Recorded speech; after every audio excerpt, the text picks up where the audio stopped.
Welcome back to talkSPORT Driving, the home for all things motorsport at talkSPORT on YouTube. If you haven't already, please do subscribe. And after watching this video, head back to watch over some exclusive content that we got from F1 75 ahead of the new F1 season, including interviews with the likes of Oscar Piastri, Nigel Mansell, and Liam Lawson. As I mentioned there, it's the new F1 season is just a week away, and ahead of the new season, I am joined by the author Michael E. Sawyer, who has got a new book out called Sir Lewis, the definitive biography, which is available to purchase and read from the 13th of March.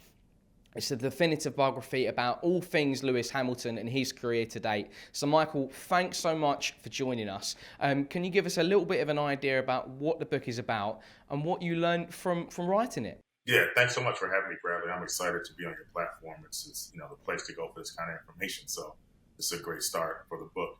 So the book is about Lewis, obviously, in his life, right? And just it encompasses kind of the point from when he first started in racing literally up until the moment when he leaves Mercedes and heads over to Ferrari. So, and inside of that, there's the obvious, kind of day-to-day, what Lewis is up to, what happens with particular races. But I think really what I thought was most interesting about him, and the reason I wanted to write the book, is to talk about just how his career has in some ways exceeded Formula One and uses Formula One as a platform for all kinds of other endeavors, while at the same time maintaining what we can all understand as a type of excellence in racing that has been rare and rarely seen in the sport, with the kind of consistency over his career.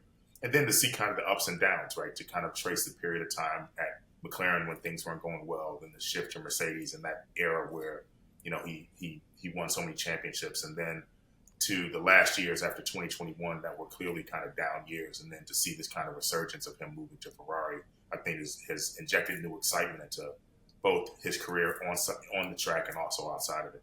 And you've probably spent the last couple of years in immersing yourself in all things Lewis Hamilton. So what's your main takeaway from doing so much research and writing about him and the legend that he's become? Yeah, I think that the most important thing I took from the book at the end of the day is just how I think optimistic and imaginative Lewis is. Because even from the time he was a child, right, his point was he could see something that a goal he set in his mind and work through the kind of complications, the learning curve with he and his father he and his family broadly, right? A lot of attention was paid to his father, but everyone around him in his kind of close-knit family was super important to him getting to where he happens to be. But it was kind of with a single-minded kind of focus. And I think I think that's important no matter what you choose to do, right? Whether you want to be a Formula One racer or you want to be the best, teacher you can possibly be. He's an example for that for anyone who's facing obstacles, whatever they may be. So I think that's, to me, is the most important thing outside of just the kind of important day-to-day racing, which is all exciting for sporting fans, but also gives you something else to hang on to. And I think he understands that. So the book is much about that kind of thing that happens at the same time as he's racing and doing what he has to do on the track. And I was reading another book last year by the author Matt Wyman, who he got some time with Lewis as part of it, and he sat down with Lewis, and despite winning 7 world titles and accumulating so many victories and pole positions, Lewis still thinks of himself as that young kid from Stevenage with that goal and that aspiration to become an F1 driver. And you were mentioning there about his family as well. Is his humbleness and humility one of his key traits, do you feel? Yeah, absolutely. I think he's humble, and he's always self-deprecating in a certain kind of way, but also it has an edge to it, right? Where he's looking for he doesn't want to hear that from anybody else, really. Right? I think he himself is perfectly prepared to think what he has to do, but he's really not interested in a lot of critique. I think unprincipled critique from outside of his own thinking process. I think that's a skill that he had to learn, right? So I think you're right. Even now, right, where he's at the top of the sport and is headed towards the end of his career, he still is able to set these kinds of goals and try to imagine how he can get from one to the next in incremental fashion, right? Always, but at the same time, overreaching to the next thing, which I think is really something unique. And we'll come on to the racing aspect of his career in a second, but as well as his obvious success on the track, he has been someone who has not been afraid to use his profile to create change, whether it has been speaking about F1's carbon footprint and trying to help and try and look at ways that F1 can become more environmentally friendly, whether it be veganism, whether it be trying to get more young women and more women into F1 and sort of trying to help equality as well. But he's also used his platform to speak about racism and being the first black man to drive in F1 as well. What has he done to just help improve the sport and continue to push barriers, do you think? Yeah, I think in some ways the long-term legacy of Lewis will be just that. I think he's in a long tradition of athletes who've broken barriers, right? And from the U.S. perspective, you have the most obvious kind of Jackie Robinson with baseball. And of course, Lewis and his hero, and he says is his hero, Muhammad Ali, was a person who, was an international athlete, and very similar to the way Lewis is, an individual athlete the same way.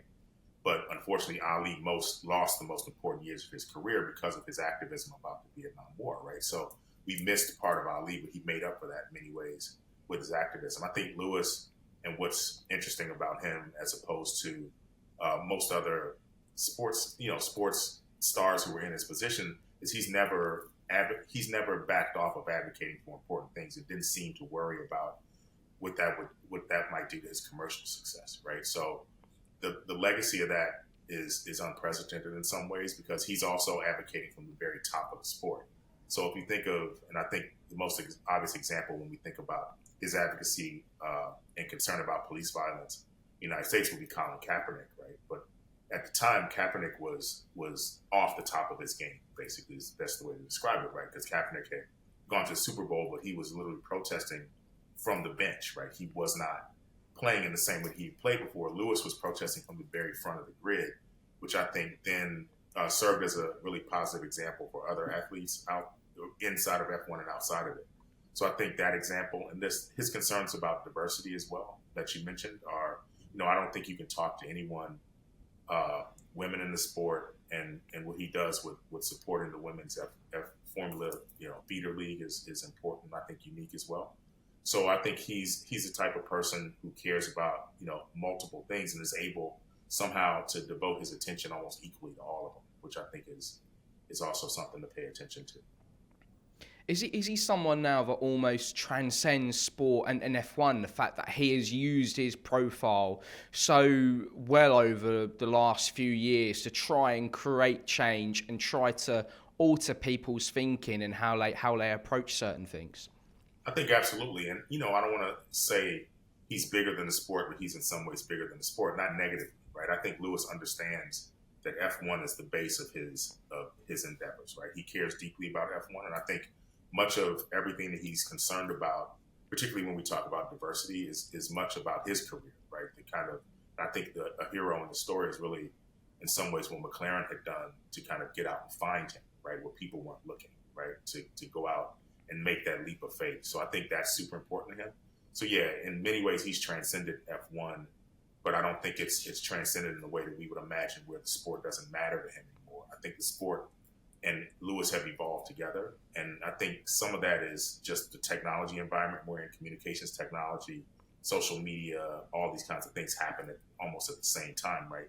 At the time when Lewis is coming onto the scene. So I think it changed everything about the sport. And I think he was perfectly positioned, and the way he approached the sport lent itself to being that type of global kind of superstar, right? It's not even bracketed by Europe or, where F1 is traditionally followed, but also into the United States, and then obviously in the legacy of Senna and what's in South America as well. And if you look at F1 and its history, it has largely been a white and male-dominated sport, really. So how important is it that you've got the 7-time world champion in Lewis Hamilton raising a light and constantly talking about issues involving diversity and equality as well, and trying to create change?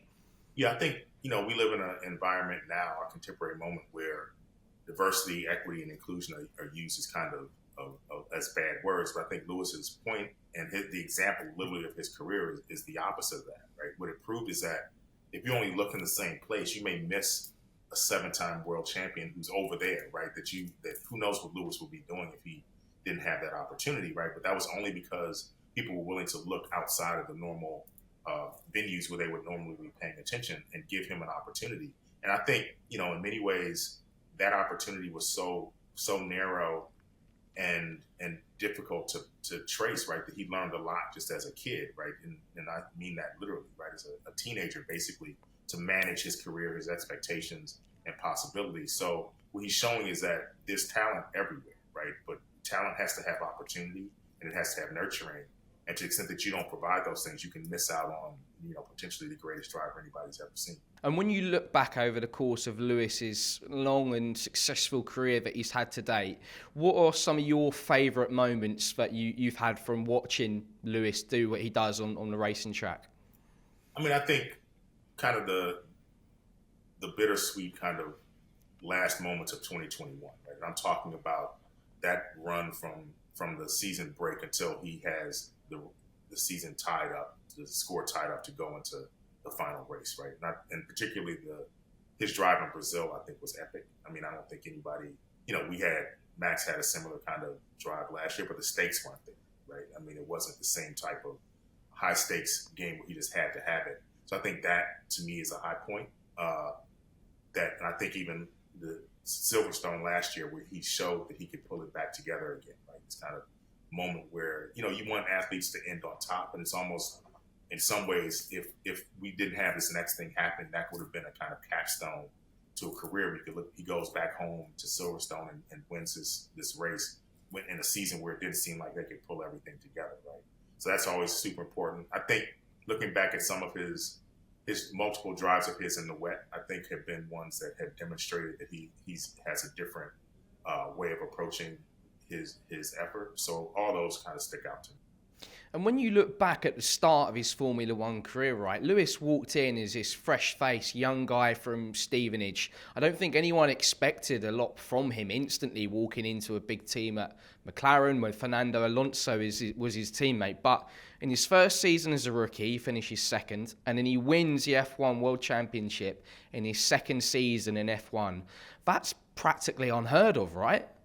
Yeah, absolutely. I mean, I think that is much. A few moments ago, you were talking about the way Lewis is very humble. Because if you watch that first interview before the first race in Australia, he says explicitly, right? He's like, I may spend the first half of the season kind of learning about Formula One. Then you get to the opening corner, he dashes to the front of the field, right? And I think it surprised everyone, particularly Fernando Alonso, right, who came to McLaren to kind of win more championships, right? And the expectation, I think, obviously from his side of the garage, was that Lewis would be as a supporting actor for him, right, to kind of pull things together, and learning at the same time, and when appropriate, getting out of the way for someone who already had 2 world championships to go win more of them, right? So I think that shocked everyone. I think it probably, just looking at the pressers and the interviews around it, I think it even shocked Anthony Hamilton too. He was, he's the most fierce advocate for his son, but I think even he was surprised with that. And is better than anyone, right? To be able to pull together that type of season requires a type of savvy and experience that we thought he didn't have, right? To race after race, to stay towards the front of the grid, right? Through difficult times, be able to recover. So, and then getting to that last race where things fell apart, I think was a huge learning experience. So the next year, he seems ready and prepared. And then, with Fernando leaving, it kind of cleared things up and clarified things for him. So it was an exciting way to kind of start a career. And to your point, I don't think we've seen anything, in sports. If he'd won the championship, it would have been, I don't know if we could ever talk about anything else after that, right? But you have to think about, from this side of the Atlantic, I think Magic Johnson's kind of first season where he, basically takes over the team, the Lakers, from, it's kind of storied franchise. But other than that, it was rare, and particularly in sports so technical, and also a sport that's so different as you go from one stage to the next, right? There's no, and I think most people will say that journey from lower levels of Formula drive, open wheel driving, up to Formula One's a huge leap. So he was able to kind of make that without any problems at all, it seems. And we've seen more recently Max Verstappen dominating the sport in terms of winning world titles. But even for someone of the standard of Max, he didn't come in and win races instantly like Lewis did and be competing for world titles. Do you think we'll ever see someone come into the sport and have such an immediate impact as Lewis did ever again? Wow, it's hard to say ever, but it's one of these things we've never seen it before. Obviously, right? We've seen drivers, and I think you've seen drivers who come from other professional level series that have come over, right, and have done well. But I think Lewis in particular is a rare talent. And I think that, and I think your example about Max is an important one because you have a super talented driver like Max who comes into the sport with a lot of knowledge, right, with a lot of kind of institutional knowledge from his father, et cetera, and still was not able to kind of pull that together. So I think it's rare. It's one of these opportunities that we've had as kind of fans to watch this happen, right? Because you don't get to see. Like I missed Wilt Chamberlain, right? Like scoring 100 points in a game. I wasn't around to kind of see that, right? There were these kind of epic performances that you hear about, and you wish you'd been around to see them. I think part of the story here is that to enjoy just what we have a chance to see already and what we can see in the future. And Lewis has never been someone who's been afraid of making bold decisions throughout his career. We'll move on and talk about his move to Ferrari in a second. But moving from McLaren to Mercedes when he did was seen as a bit of a gamble at the time, wasn't it?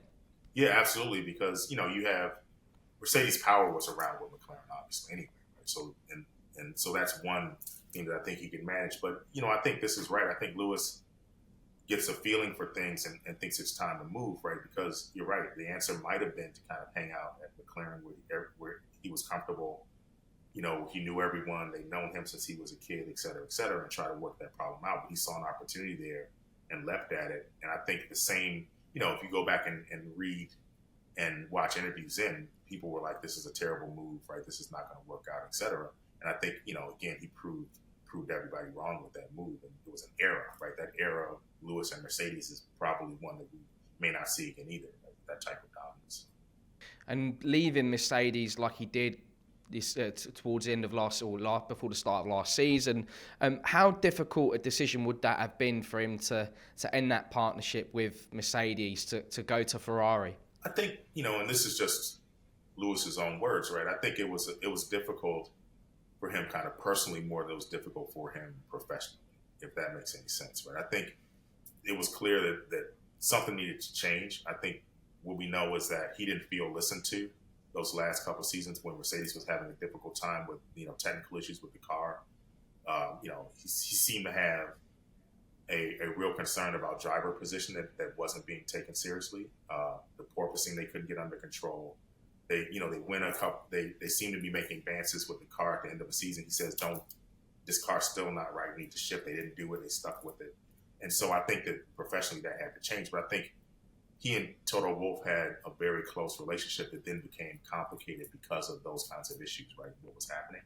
So I think that was the part of the difficult move. And then obviously, right, it's almost impossible to move around at the top of Formula One, right? I mean, these seats are rare. Teams that can potentially compete for a championship are not necessarily there. And to go to an iconic brand like Ferrari is almost impossible, right? You feel bad for Carlos Sainz in some ways, right? That he had to, because Carlos is a driver that I think everybody anticipated over the course of time would learn how to put together a season where he could be competing for a world championship as well, right? To have to move like that to accommodate this, I think is bittersweet because I think Lewis cares about other drivers too, right? In important ways. So I think it was hugely complicated, both professionally and personally, and it takes a leap. And I think this is part of Lewis Hamilton's story is he's always looking for a new challenge. I think the challenge at a place like Ferrari, that with the Tifosi and everything that means for the country of Italy, I think it's another challenge he has in front of him. You mentioned there about the history of Ferrari. Ferrari is such an iconic team. Lewis is such an iconic driver. Could this be a match made in heaven with them two?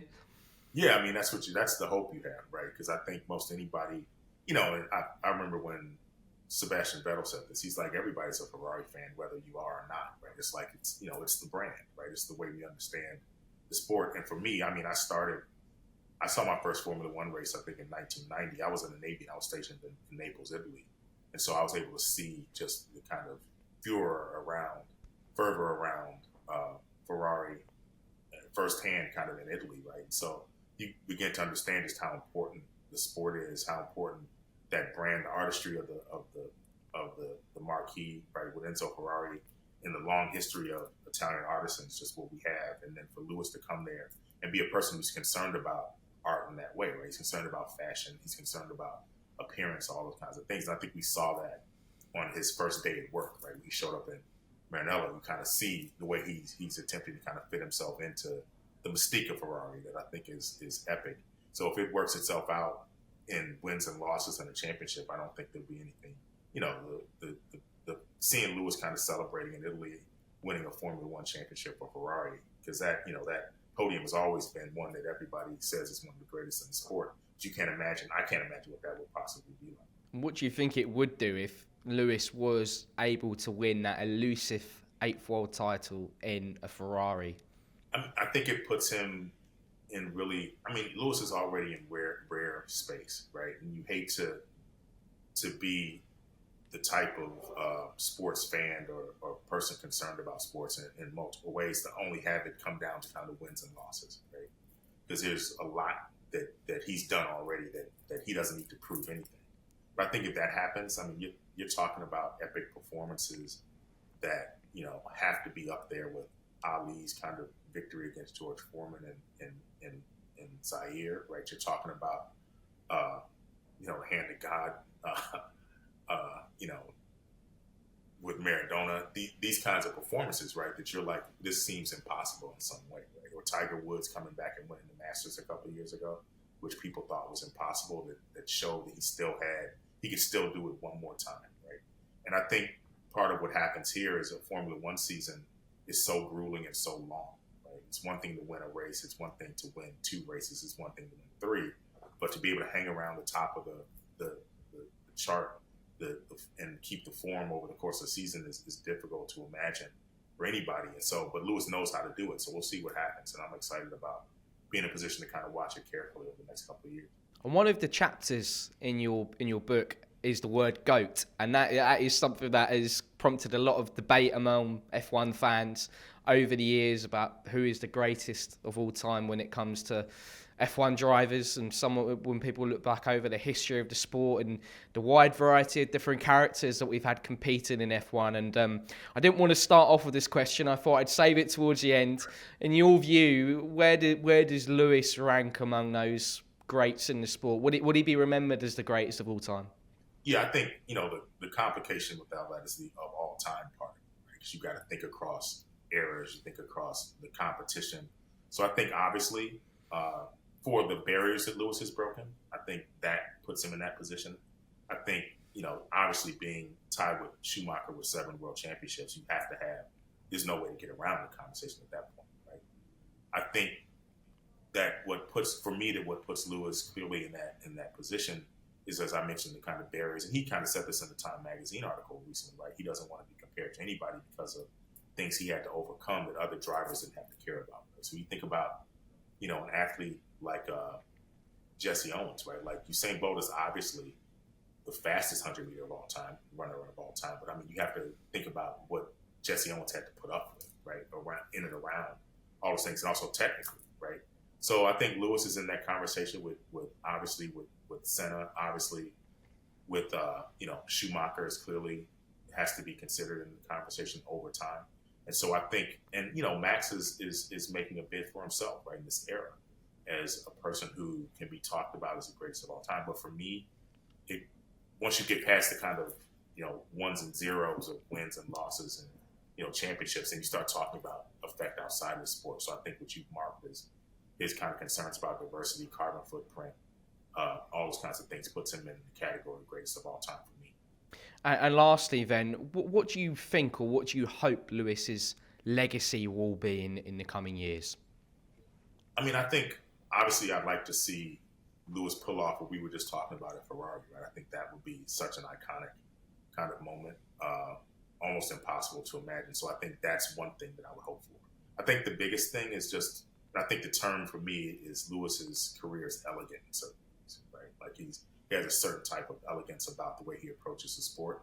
I think that he'll be remembered for an era where there are lots of drivers who were worthy of championships who didn't win them or win more because of Lewis Hamilton, right?